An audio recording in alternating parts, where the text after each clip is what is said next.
Eu vivia imerso em um oceano de ruído constante. Não apenas o barulho da cidade ou das notificações incessantes do celular, mas um ruído interno, um coro de vozes que não eram minhas. Eram as expectativas dos outros, as comparações nas redes sociais e a pressão para ser sempre produtivo, sempre conectado, sempre visível.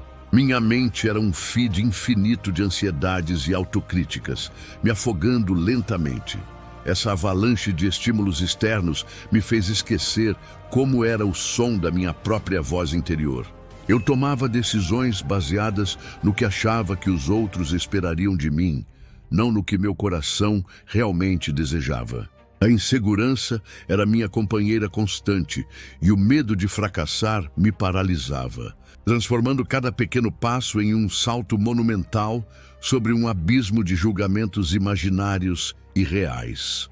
A minha vida se tornou uma performance. Eu era um ator em um palco digital, interpretando o papel de alguém que tinha tudo sob controle, enquanto nos bastidores a exaustão mental cobrava seu preço. Cada postagem, cada interação era calculada para manter essa fachada, mas o custo era a minha própria identidade, que se dissolvia a cada novo like, a cada novo comentário que eu buscava como validação. Eu percebi que estava em uma esteira, correndo cada vez mais rápido para permanecer no mesmo lugar. A alegria se tornou rara, substituída por breves momentos de alívio quando uma meta era atingida, apenas para ser imediatamente trocada por uma nova, mais alta e mais estressante. Era um ciclo vicioso de busca por aprovação externa, que me deixava cada vez mais vazio e desconectado de mim mesmo. Foi nesse ponto de saturação, sentindo-me como um estranho no meu próprio corpo, e que uma ideia radical começou a tomar forma. E se eu simplesmente desligasse tudo? E se por um tempo eu me recusasse a ouvir qualquer voz que não fosse a minha? O que restaria de mim quando o eco do mundo finalmente se acalmasse? Essa pergunta assustadora foi o início de tudo. O catalisador para a mudança não foi um grande evento dramático, mas o peso acumulado de milhares de pequenos momentos de desconexão. Foi a percepção silenciosa, em uma manhã qualquer, de que eu não sabia mais do que gostava, no que acreditava, ou quem eu era sem a interferência do mundo. A minha essência estava soterrada sob camadas de opiniões alheias e tendências passageiras. O cansaço era profundo. Então tomei a decisão mais simples e, ao mesmo tempo, mais assustadora da minha vida. Eu ficaria em silêncio por 30 dias. Isso não significava apenas parar de falar. Significava um detox completo. Sem redes sociais, sem notícias, sem podcasts, sem música com letras. O objetivo era criar um vácuo absoluto para que algo genuinamente meu pudesse finalmente preenchê-lo. Era um experimento radical de autoencontro. As reações iniciais foram uma mistura de descrença e preocupação. Amigos e familiares questionavam minha sanidade. Como você vai trabalhar? Como vai se comunicar? Você vai enlouquecer com o tédio, eles diziam. A verdade é que eu também compartilhava desses medos. A ideia de ficar sozinho com meus próprios pensamentos, sem nenhuma distração para me salvar deles, era absolutamente aterrorizante. Mas eu sabia que era necessário. Preparei tudo o que precisava, um caderno para anotações, livros sem a complexidade de narrativas absorventes e um aviso claro para as pessoas ao meu redor sobre minha intenção. Eu não estava fugindo do mundo, estava tentando me encontrar nele. Expliquei que era uma jornada interna, um mergulho necessário nas águas profundas da minha própria consciência, que por tanto tempo eu havia evitado por medo do que encontraria lá. No primeiro dia, o silêncio não era pacífico, era ensurdecedor. Cada minuto se arrastava e a ausência de som externo apenas amplificava o caos dentro da minha cabeça. Aquele espaço vazio que eu tanto busquei, agora parecia um abismo pronto para me engolir.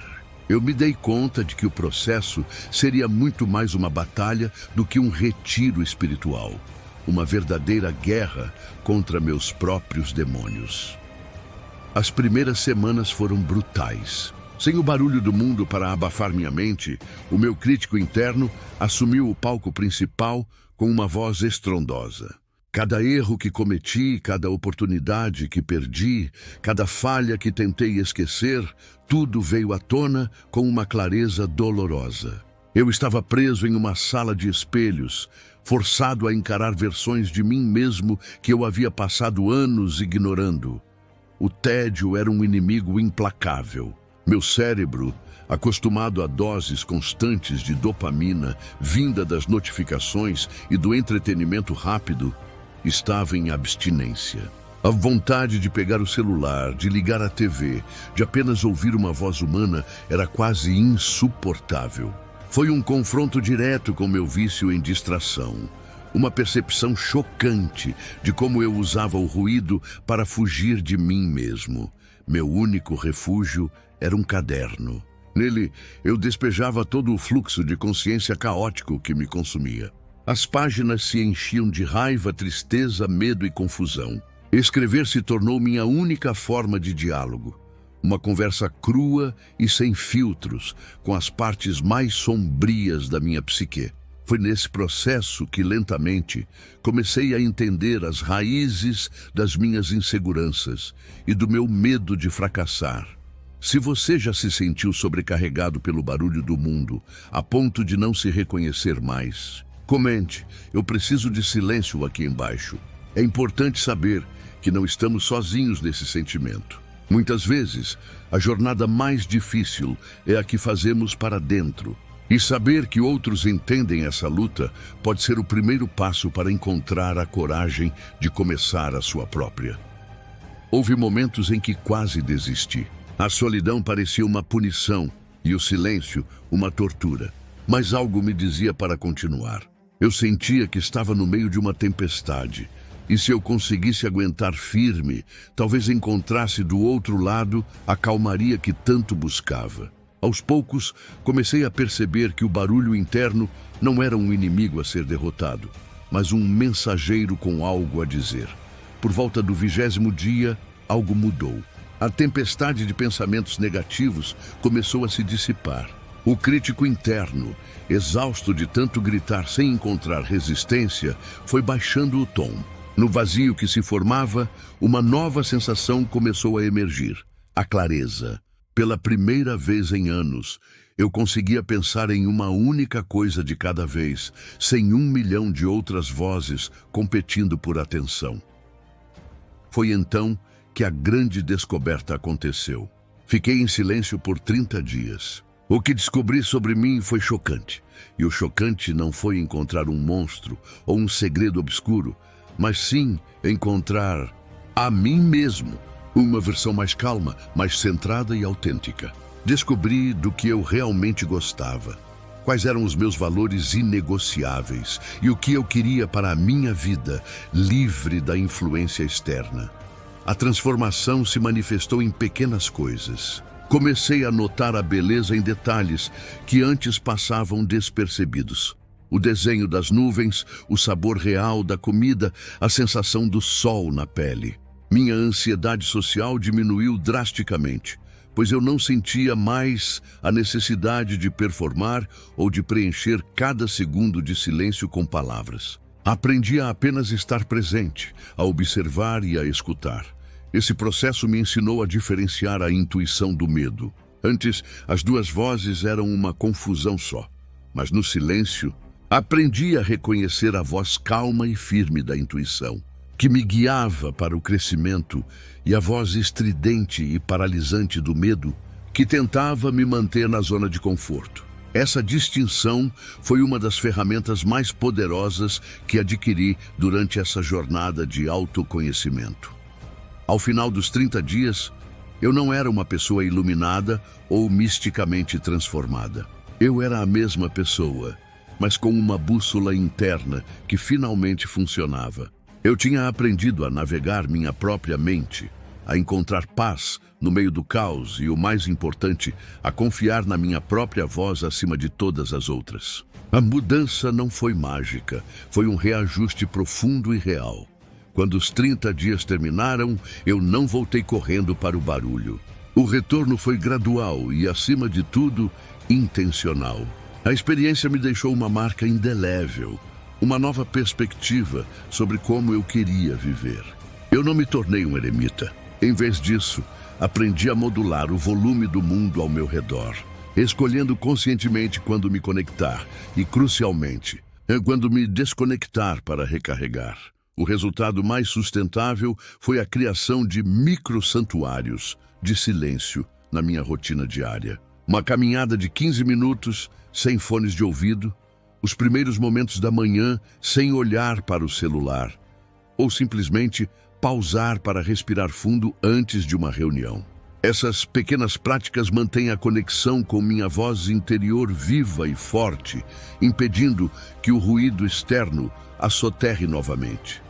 A lição aplicável que extraí disso tudo é que você não precisa de um retiro de 30 dias para colher os benefícios. O poder está na intenção. Comece com 5 minutos. Desligue tudo e apenas sente-se consigo mesmo. Observe o que surge sem julgamento. O objetivo não é esvaziar a mente, mas sim aprender a conviver com o que há nela, a entender suas mensagens e a encontrar sua própria sabedoria. A descoberta chocante, no fim das contas, foi perceber que a pessoa que eu mais temia encontrar na solidão, eu mesmo, era, na verdade, minha maior aliada. A insegurança e o medo do fracasso eram apenas sintomas de uma desconexão profunda comigo. Ao me reconectar, encontrei uma fonte de força e resiliência que eu não sabia que possuía. Uma autoconfiança que não depende de validação externa. Eu fiquei em silêncio por 30 dias e isso mudou a minha vida. E você? O que você acha que descobriria sobre si mesmo se parasse para se ouvir de verdade? Qual voz aí dentro está tentando ser ouvida? Se esta reflexão ressoou com você, compartilhe seus pensamentos nos comentários e inscreva-se no canal para continuarmos essa jornada de autodescoberta juntos. A sua transformação pode começar agora.